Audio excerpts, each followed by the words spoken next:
நமச்சிவாய். உலகம் முழுவதும் வாழக்கூடிய நெக்ஸ்ட் ஜென் நேயர்கள் அனைவருக்கும் இனிய தமிழ் புத்தாண்டு நல்வாழ்த்துக்கள். நம்ம எல்லாரும் இங்கிலீஷ் புத்தாண்டு தான் நம்ம பெருசாக கொண்டாடுறோம் 2025 26ன்னு. பட்டு உண்மையிலேயே நமக்கு எது புது வருஷம்னா, இப்போ தெலுங்கர்களாக ஆந்திராவாக இருந்தால் அவங்க வருஷப்பிறப்பு, தெலுங்கு வருஷப்பிறப்பு. அது கன்னடமாக இருந்தால் அவங்களுக்கான வருஷப்பிறப்பு, மலையாளமாக இருந்தால் அவங்களுக்கான விஷு, அவங்களுக்கான வருஷப்பிறப்பு.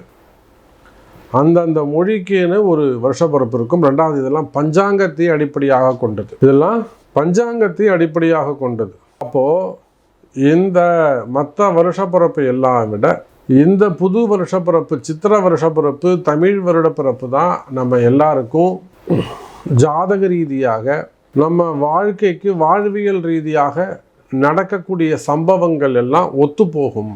எப்படி தை பிறந்தா வழி பிறக்கும் அப்படின்னு சொல்கிறாங்களோ, அதே போல் சித்திரா பிறந்துச்சுன்னா சூரியன் உச்சம் பெறுவார். சித்திரை மாதத்தை ஏன் வருஷப்பிறப்பு அப்படின்னு கணக்கில் வச்சாங்க? ஆதித்யாதி நவக்கோள்களில் முதன்மையாக இருக்கக்கூடிய கிரகம் சூரியன்.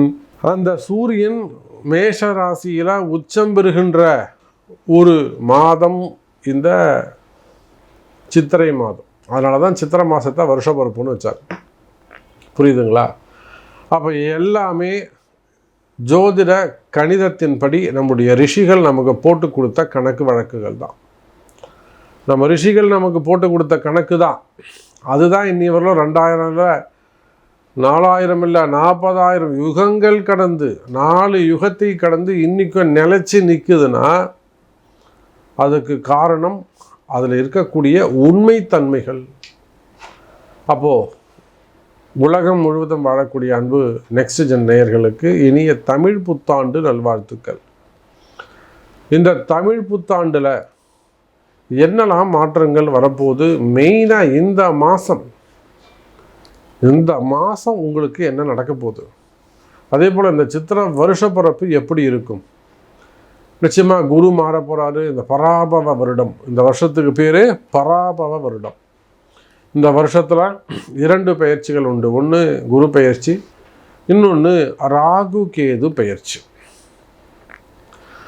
அப்போ இந்த 2 பெயர்ச்சிகளை உள்ளடக்கிய இந்த பராபவ வருடம் மொத்தமாக இந்த வருஷம் எப்படி இருக்க போகுது? மெயினாக இந்த சித்திரை மாதம் அல்லது இந்த ஏப்ரல் மாதம் உங்களுக்கு எப்படி இருக்க போகுதுன்னு பார்க்கலாம் வாருங்கள். மிதுன ராசி அன்பர்களே, தமிழ் புத்தாண்டு சார்.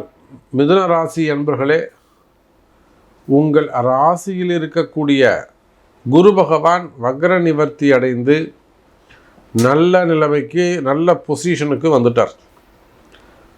அதே சமயத்தில் ராசியை விட்டு அவர் வெளியில் போகிறதுக்கு தயாராக இருக்கார். குரு பகவான் விலகி போனால் பொதுவாக ஜென்ம குரு ஆகாது. மிதுன ராசி என்பவர்களே, நீங்கள் எல்லோரும், உங்களுக்கு ஜோதிடர்கள்லாம் ஒவ்வொருத்தரும் ஒவ்வொரு மாதிரி சொல்லுவாங்க.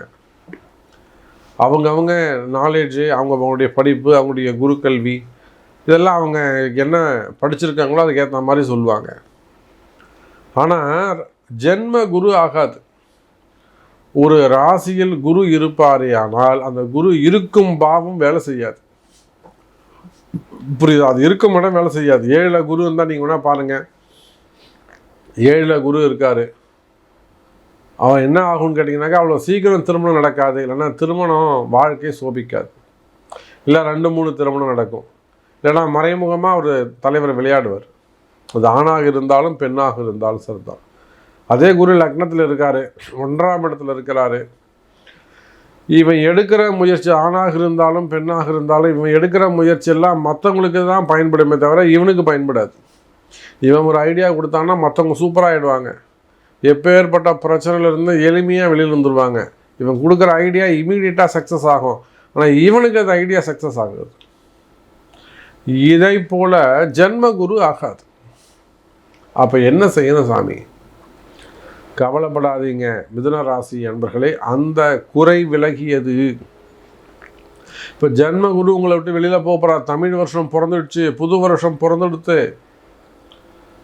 இன்னும் 2 மாதம்தான். ஆணி மாதம் குரு பகவான் கடகராசிக்கு போயிடுவார், பக்கத்து வீட்டுக்கு போயிடுவார், 2ஆம் இடத்துக்கு போயிடுவார். அப்போ தனஸ்தானத்துக்கு செல்லக்கூடிய குரு பகவானால் அதிக நன்மை உண்டு மிதுன ராசி அன்பர்களே. அப்போ இந்த புது வருஷம் பிறந்திருக்கு. இந்த புது வருஷம் எப்படி இருக்கும்? இதுதான கேள்வி. இந்த புது வருஷம் நீங்கள் நிறைய சாதிக்கக்கூடிய வருஷமாக, உங்களுக்கு வரலாற்று சிறப்பு மிக்கதாக இருக்கும். நிறைய அடையாளங்களை உங்களுக்கு கொடுக்கும், நிறைய ப்ரமோஷன்ஸ் கொடுக்கும். அரசு அதிகாரிகளாக இருக்கலாம், கவர்மெண்ட் ஜாபாக இருக்கலாம், ப்ரைவேட் ஜாபாக இருக்கலாம். எனக்கு ப்ரமோஷன் கிடைக்குமா சாமி, நான் ரொம்ப நாளாக வெயிட் பண்ணிகிட்டு இருக்கேன். நான் சிங்கப்பூரில் இருக்கிறேன், இல்லை நான் துபாயில் இருக்கிறேன், வெளிநாடுகளில் இருக்கிறேன், எல்லாம் யூகே, யுஎஸ், கனடா, ஐரோப்பா கண்ட்ரிஸ், அதெல்லாம் கான்டினென்ட் ஏதோ ஒன்று. அப்போ நான் வெளிநாடுகளில் இருக்கிறேன்ல, நான் இந்தியாவில் தான் இருக்கிறேன், நான் ஒரு கவர்மெண்ட் ஆஃபீஸராக இருக்கேன். எனக்கு ப்ரமோஷன்ஸ் கிடைக்குமா காத்துக்கிட்டு இருக்கேன். நேம் என்னுடைய லிஸ்ட்டில் இருக்குது. நான் மிதுன ராசி, நீங்கள் கிடைக்கும்னு சொல்லியிருக்கிறீங்க. நிச்சயமாக கிடைக்கும். ஒரு வளர்ச்சி உங்களுக்கு காத்திருக்கிறது, கவலை வேண்டாம் மிதுன ராசி அன்பர்களே. ஆனால் அதுக்குன்னு ஒரு சில பரிகாரங்கள் உண்டு. அதை மட்டும் உங்கள் பிறப்பு ஜாதகத்தை கொண்டு நீங்கள் தெரிந்து கொள்ள வேண்டும். நிச்சயமாக எனதருமை மிதுன ராசி என்பர்களே, இந்த பிறந்திருக்கின்ற புதிய வருஷம் பராபவ வருடம் மிதுன ராசிக்கு ஃபேவரபுளாக இருக்குது, நன்மை செய்யக்கூடியதாக இருக்குது. குறிப்பாக வேலை வாய்ப்புகள் சிறப்பானதாக இருக்கும். வேலையில் நல்ல முன்னேற்றங்கள் கிடைக்கும். வேலையில் டிரான்ஸ்ஃபர்ஸ் நிறைய கிடைக்க போகுது, இடமாற்றங்கள் அமைய போகுது. நான் கம்பெனி மாறலாமா, ஜாப் சேஞ்ச் பண்ணலாமா, இந்த மாதிரி கொஸ்டின்ஸ் நிறைய உங்களுக்கு க்ரியேட் ஆக போகுது.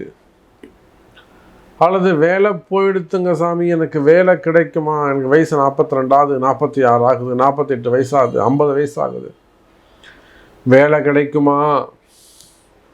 நிச்சயமாக வேலை கிடைக்கும். வேலை வாய்ப்புகள் உருவாகும். வேலை இல்லாமல் இருக்கக்கூடிய மிதுன ராசி அன்பர்களுக்கு உரிய பரிகாரங்கள் செய்வீர்களே. ஆனால் எங்கள் வீட்டுக்காரர் வேலைக்கு போக மாட்டேங்கிறாரு, 3 வருஷமாக வீட்டிலே இருக்காரு, பையன் வேலைக்கு போக மாட்டேங்கிறான், பொண்ணு வேலைக்கு போக மாட்டேங்குது, இப்படியெல்லாம் சொல்லக்கூடிய மிதுன ராசி அன்பர்களே, வேலை வாய்ப்புகள் உருவாகும். அப்போ மிதுன ராசிக்கு தமிழ் புத்தாண்டு சிறப்பாக இருக்குது. இதை தாண்டி ஒரு கஷ்டம் இருக்குன்னா அப்போ உங்கள் பிறப்பு ஜாதகம் தான் பிரச்சனை. அப்போ உங்கள் பிறப்பு ஜாதகத்தை தான் நம்ம பரிசோதிக்க வேண்டும். அதை அறிந்து அதற்குரிய பரிகாரங்கள் செய்வீர்களே ஆனால் வெற்றி உங்களுடையது மிதுன ராசி என்பர்கள்.